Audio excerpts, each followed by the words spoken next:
Meski belum memasuki musim panas, Kabupaten Ogan Ilir di Provinsi Sumatera Selatan bersiap menanggulangi kebakaran hutan dan lahan atau karhutla. Antisipasi karhutla sejak jauh-jauh hari dilakukan guna mencegah bencana kabut asap. Apalagi pada tahun ini diprediksi fenomena El Nino dapat membuat suhu di Indonesia semakin meningkat dan potensi kebakaran hutan dan lahan pun semakin tinggi. Unsur Forkobimda di Ogan Ilir mulai dari pemerintah daerah, TNI, Polri membentuk tim gabungan untuk menanggulangi kebakaran hutan dan lahan. Informasi lebih lengkap akan dilaporkan rekan Agung, reporter Tribun Sumsel. Silakan laporan Anda, rekan Agung. Ya, selamat petang rekan Justina dan juga Tribuners.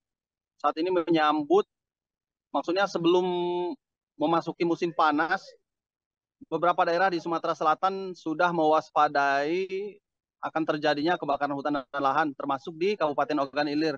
Apalagi berdasarkan prediksi dari BMKG, tahun ini akan ada fenomena El Nino di mana naiknya pemanasan suhu muka laut di Samudra Pasifik bagian tengah yang berdampak pada meningkatnya suhu di Indonesia dan otomatis mempengaruhi atau berkurangnya intensitas hujan. Oleh karenanya, Kabupaten Ogan Ilir bersiap untuk menanggulangi kebakaran hutan dan lahan ini agar tidak berakibat pada bencana kabut asap. Kebakaran hutan dan lahan ini ada siklus 4 tahunan dimulai sejak 2015 dan terakhir 2019 lalu. Data pada 2015 itu ada sejumlah warga yang meninggal dunia karena bencana kabut asap. Pada 2019 tidak ada korban jiwa dan pertaruhan di tahun ini agar pemerintah di beberapa daerah termasuk di Ogan Ilir dapat meredam atau menanggulangi kebakaran hutan dan lahan ini sehingga tidak berdampak besar pada warga di daerah tersebut.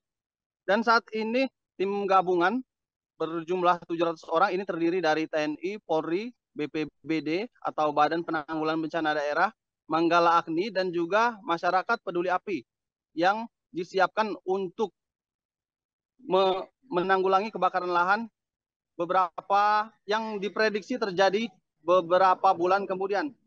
Saat ini kekuatan personil juga didukung oleh sarana prasarana, mobil pemadaman dan alat-alat pemadam kebakaran, dan juga di lahan yang rawan kebakaran ini sudah ada sekat kanal, jadi bagi petugas maupun tim yang akan memadamkan api dapat mengambil sumber air di lokasi kebakaran, jadi tidak perlu mengambil air ke titik yang jauh dari lokasi kebakaran. Dan sekarang ini proses, maksudnya tahapan penanggulangan karhula ini dimulai dari sosialisasi kepada masyarakat. Tim dari Ogan Ilir ini tidak bekerja sendirian, melainkan juga akan dibantu oleh BPBD Provinsi Sumatera Selatan karena proses pemadaman api itu tidak hanya dari darat, namun juga dengan menggunakan waterbombing dari bantuan helikopter yang memadamkan api dari udara. Saat ini penanggulangan karhula meskipun waktunya masih relatif cukup lama, beberapa bulan lagi, jika berkaca pada tahun-tahun sebelumnya, dampaknya sangat luar biasa, di mana kebakaran hutan dan lahan menghambat aktivitas perekonomian dan juga seperti jalan lintas Sumatera dan maksudnya dua ruas jalan, yakni jalan lintas Sumatera dan jalan tol Palembang Indralaya, ketika terjadi bencana kabut asap maka arus lalu lintas menjadi terhambat.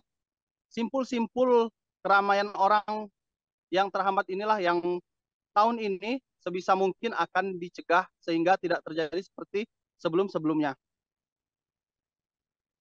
Sementara data dari Badan Penanggulangan Bencana Daerah Kabupaten Ogan Ilir, sejauh ini belum terpantau titik panas yang ada di Kabupaten Ogan Ilir. Tim setiap hari melakukan pemantauan menggunakan satelit dan per hari ini, per 13 Februari 2023, belum terpantau titik panas, namun petugas tetap siaga dan mengandalkan masyarakat peduli api di daerah masing-masing untuk menginformasikan jika ada titik-titik panas yang berpotensi menjadi titik api. Selain itu, dari pihak kepolisian, Polres Ogan Ilir terus menyosialisasikan bahaya karhutlah kepada masyarakat dan konsekuensi dari oknum-oknum yang sengaja membuka lahan dengan cara membakar itu diatur dalam Undang-Undang Nomor 41 Tahun 1999, di mana pelaku pembakaran hutan dan lahan ini bisa diancam pidana hukuman 15 tahun penjara dan denda 5 miliar rupiah. Dan saat ini petugas baik dari Babin Kamtimas, Babinsa turun ke desa-desa melakukan pendekatan kepada masyarakat, sosialisasi agar masyarakat dapat bersama-sama menjaga tempat tinggalnya dari ancaman kebakaran hutan dan lahan dan tidak menjadi pelaku pembakaran seperti membuka lahan dengan cara membakar, itu sangat dilarang. Demikian rekan Justina dan juga Tribuners dari Ogan Ilir, Sumatera Selatan. Baik, terima kasih atas laporan Anda, rekan Agung, reporter Tribun Sumsel. Selamat bertugas kembali. Berikut wawancara kami bersama Panca Wijaya Akbar, Bupati Ogan Ilir, dan AKBP Andi Pasoraman, Kapolres Ogan Ilir.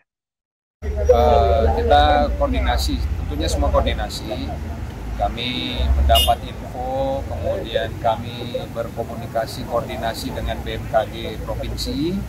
Ini juga mereka berkoordinasi dengan BMKG Pusat terkait dengan perubahan cuaca yang ekstrim di beberapa waktu terakhir ini nantinya.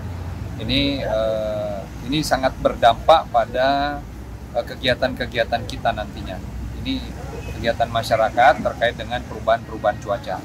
Nah, untuk tahun 2023 ini ada banyak perubahan cuaca. Paling dekat dengan Kota Palembang, biasanya berita nasional itu pasti menyorot ke Kabupaten Ilir terkait karhutlah. Maka dari itu, agenda rutin ini dilaksanakan bersama jajaran Polres, Forkopimda untuk lebih awal mempersiapkan diri. Ya kalau bukan kita mendoa Ogan Ilir agar ada karhutlah, tapi paling tidak kita sudah siap siaga apabila ada karhutlah dapat cepat ditanggulangi agar kita tahu tugas yang mana, berbagi tugas agar ke depan. Terima kasih sudah nonton. Jangan lupa like, subscribe, dan share ya.